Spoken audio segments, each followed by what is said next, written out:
So I'm going to be breaking down every fight on UFC Fight Night Sandhagen versus Font at Nashville. So starting off, I already did a breakdown of this fight, Odi Osbourne versus Asu Alamabayev.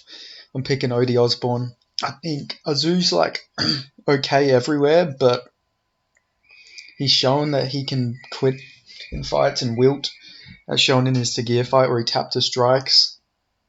And also, I think Odi Osbourne's just going to be a lot longer than him, and I think he has the power to hurt Azu. But I'm going to go with Odi Osbourne, second or third round. But Azu's got a really good shot of getting a guillotine. I'll admit that, just because Odi Osbourne got guillotined by Brian Kelleher, and Azu has a really good guillotine. But I'm going to go with Odi Osbourne. Azu's stand-up's pretty wild. Like, it's not the most. It's a wild style of striking. He just wings sort of overhands, from what I've seen. But yeah, I'll go with Odi Osbourne there. Sean Woodson versus Jesse Butler. I believe this fight's been cancelled, but if it isn't, I'm going to go with Sean Woodson by KO. But I believe it's been cancelled, so I'm not going to really spend any time talking about that. Okay, so Billy Quarantillo versus Damon Jackson. I'm going to go with Billy Quarantillo here. I think he can KO Damon Jackson. Damon Jackson he's a good fighter, but his chin's a bit sus. He's been hurt quite a lot. He took a lot of damage against Dan Ige as well. I think the pressure Billy Quarantillo will put on Damon Jackson as well, I think he'll eventually find that KO. I'll say first round KO by Billy Quarantillo, but yeah, it's an iffy fight. Damon Jackson could land his signature fucking front kick that he KO'd Pat Sabatini with. Next, Jeremiah Wells versus Carlston Harris. I'm going to go with Carlston Harris here. A lot of people are picking Jeremiah Wells, though, I'd imagine. But I think Harris has really good takedown defense. And I think Wells, this is tough, though. I don't know. If you look at Harris has beat some really good guys. He beat Michelle Pereira. He beat Wellington Turman on the regional scene. Like, he's beat so many like UFC level fighters. Like, beat Saigid Isgamayev. He beat just beat like heaps of good fighters. Also got a win over Impa Kansangane, who's not too bad.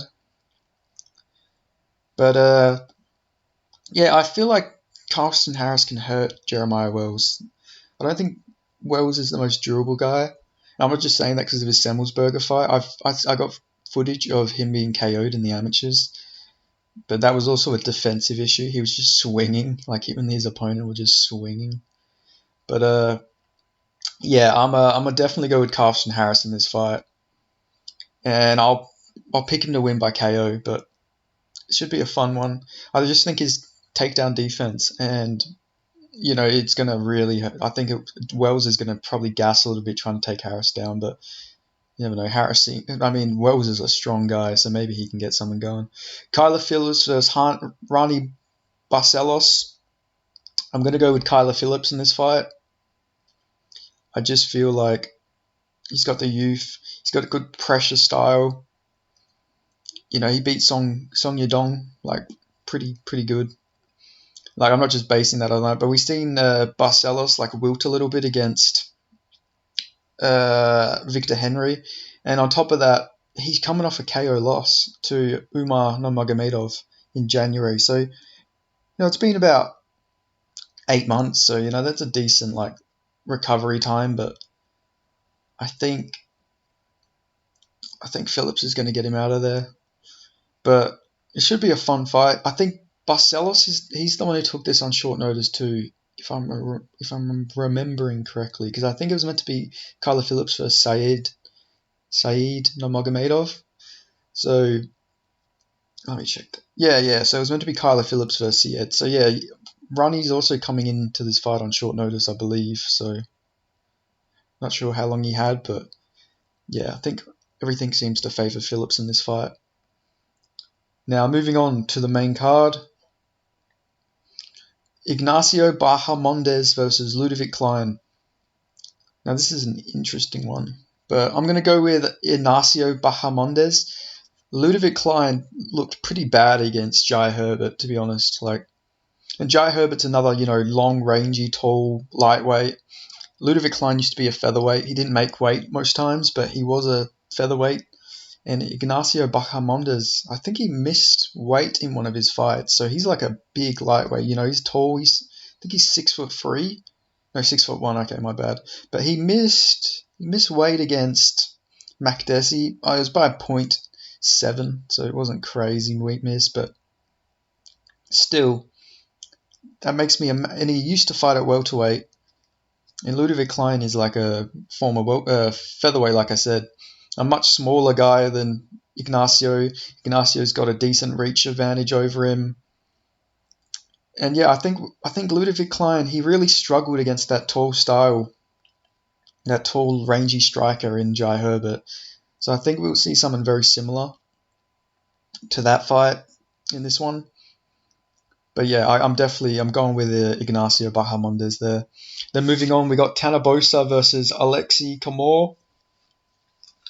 Now, this is a really hard fight to predict because I can't even remember the last time.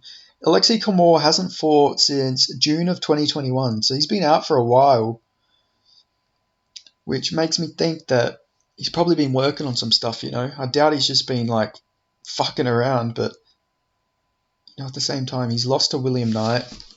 Not the best loss to have, but he went to a split with Nikolai.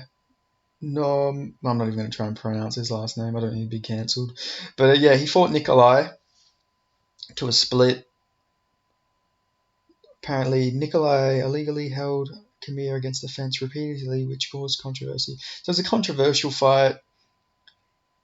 But, this is such a hard one to predict. Because Boser looked not very durable against Ion, and that was his first cut down to light heavyweight since he was on the regional scene. So, I don't know how you can factor this in, I'll go Tanner Boser. I think Kamor is a step down from Ion, like a little step down. So I'll go Tanner Boser by decision, but not confident in this pick whatsoever. And then moving on, we got Diego Lopez versus Gavin Tucker. Now, everyone remembers Diego Lopez because of his fight against Movsar Evloev, where he fucking gave him a fight and a half. And he's also a grappling coach for, I think, Irene Aldana or Alexa Grasso. Maybe them both. I think they're training partners. But yeah, this guy's got armbar after armbar, rear naked, ground and pound heel hooks. And yeah, and on Contender Series, he lost to Johannes Brito. It's not even a bad loss. So, but this could also be a time. This could also be where, he had a competitive fight with a ranked contender, and then he just loses. But I think he'll get this one done. I think he'll beat Gavin Tucker. But just Gavin Tucker's been out for so long, and he's 37 years old at featherweight, which isn't a good look. He's been out since the March of 2021, where he got knocked out in 22 seconds by Dan Ige. I don't like that at all. It's never good to get KO'd, but to get KO'd and then disappear for 2 years when you're 37, yeah, not a good look, especially in this weight class. So I'll go with Diego Lopez. I reckon he gets a decision. I feel like Tucker has good takedown defense, but I think Diego Lopez will wear on him a little bit, beat him up, and get a decision. Maybe get a triangle choke or something like that. But yeah, I'll go Diego Lopez there. But it could be an interesting one. And then moving on, we got Dustin Jacoby versus Kennedy Nzechukwu. Another interesting one. I'm going to go with Kennedy Nzechukwu in this one, though. He's younger. He's always like his team's always got a good game plan for him. Normally, it takes him a while to wake up, though, to follow that game plan. Like, he needs to get hit a few times. And Jacoby's not, like, the hardest hitter. So if he gets a few punches and wakes Kennedy up, he's not going to, like, messed up.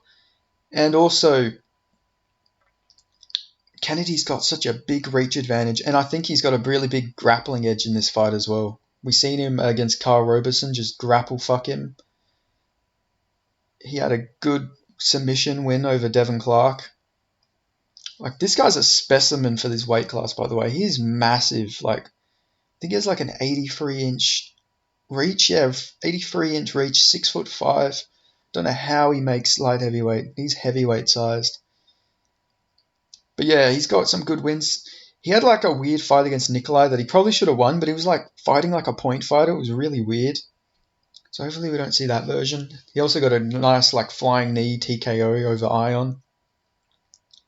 But Ion hurt him in that fight, so you've got to worry about Kennedy's durability. He had like a really good chin against Carl Zolberg, and then I think he got KO'd in his next fight after that. I'm pretty sure. Oh no, he took 146 significant strikes against Olberg. Then he KO'd Olberg, and then Kennedy fought Danilo Marquez, TKO'd him in the third, like it was another comeback, and then he just got KO'd by like elbows when he had his guard up against Young Dong. It was a really weird like sequence there, but then he had the fight against Nikolai, beat the shit out of Carl Roberson, beat up Ion, but got rocked in that fight. So you got to worry a little bit about his durability, but I think he'll be alright in this fight. Jacoby's obviously got that glory kickboxing background and good kickboxer, but not the hardest puncher. He did knock out Dong Un Young, but it was a bit of an early stoppage, but it was still, it was clean. He rocked him. But I reckon Kennedy gets this one done. But I reckon he TKOs him on the ground to ground and pound in the second. That's my pick. He's also got really decent cardio. Like, this guy doesn't really go away. Like, he's always in the fight, which is always good to see. But I'll go with Kennedy Nsinchukwu there by a second round TKO. Then we got Jessica Andrade versus Tatiana Suarez. I think I'm going to go with Tatiana Suarez here. I don't know why Jessica Andrade has taken this fight. She's not had a good run of things lately. Knocked out by Jan Ekzan. Got dominated by Erin Blanchfield in every like facet of the fight.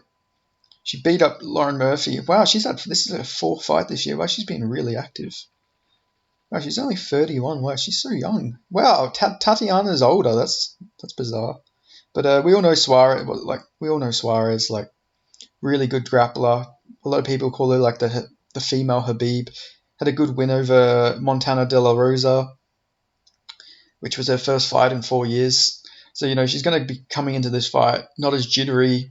She'll be a lot more confident because she's already got a win this year. So yeah, I'll go with Tatiana Suarez by probably I'll say submission. I reckon she can sub Jessica Andrade.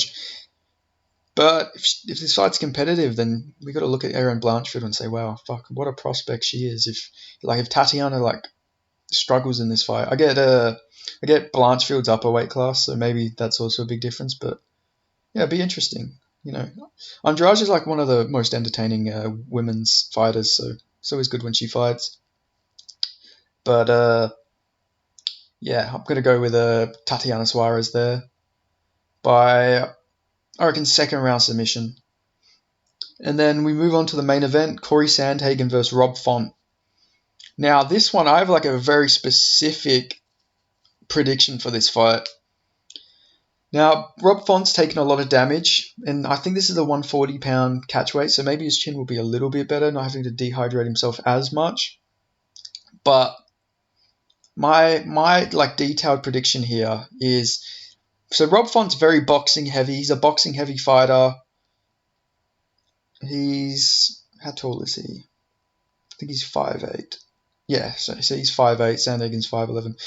So with Rob Font, he has like a really boxing heavy style. He fights with a bit of a high guard in his fights. And I think think Corey Sandhagen's going to flying knee KO him. Like, that's my very specific prediction here. I think, like, Sandhagen doesn't have to worry about takedowns with Font too much. Like, we see when Font fights like a grappler, he's a bit on edge. And, like, when he has, like heaps of different stuff he has to deal with. But with Font, he's only really got to worry about the boxing. I know Font, I think, has a jiu-jitsu black belt or is some high-ranked belt in jiu-jitsu, but he's a brown belt in Brazilian jiu-jitsu. But I reckon Sandhagen's just going to, like, jab at him, kick his leg, hurt him a bit, and then when Font moves in with, like, a bit of a high guard, I think Corey Sandhagen's going to flying knee KO him. Very specific, very, very specific, I know, but I just have this feeling. And plus, Font's taken so much damage that I think Sandhagen by TKO is just a safe bet. I picked Font against Yanez as well. I thought he was much better, so yeah, I think Yanez was a step down, and I think Sandhagen might be a step too high. So yeah, I'm going to go with Corey Sandhagen. Probably second round KO via flying knee. That's my prediction. Thanks for listening. Please like, comment, subscribe, and I'll catch you next time. Thank you.